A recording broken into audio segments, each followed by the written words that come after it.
Hello, my name's Emma Hammett from firstaidforpets.net.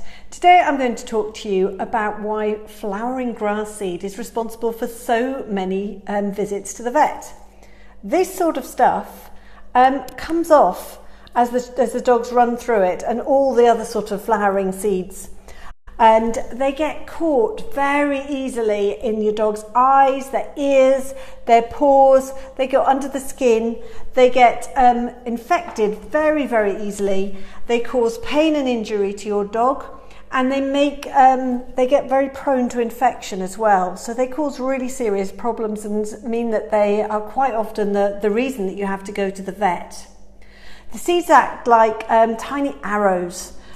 They stick in the dog's fur, they can even pierce the skin, they can cause irritation to them, and you quite often don't see what they are, and that's why you go to the vet, and the vet is able to discover them and remove them. So the key thing is that when you've taken your dog for a walk, check around the foot, check around the nice feathery fur around the paw, because it's very easy to find its way into the dog's sensitive pads by that. And so if they start to limp suddenly or they lick their paw constantly, it's more than likely that it's a little grass seed that's become lodged between their toes. And if you know that and you remove it, you could save yourself a trip to the vet, which is good to know. In the ears as well, the shape of the ear means that the grass seed can work its way down from the fur in the dog's ear, down the ear, and actually down into the eardrum. So if they're pawing in their ear, or they're shaking their head vigorously after a walk, check over really carefully and check behind their ears as well, because they can quite often get stuck in there too. If they're sneezing violently, it may have gone up the nose. And some breeds of dog are more at risk than others, those with particularly hairy ears and feathery feet. And also if it's your dog that just likes running through meadows and grass and things, then they're again more prone.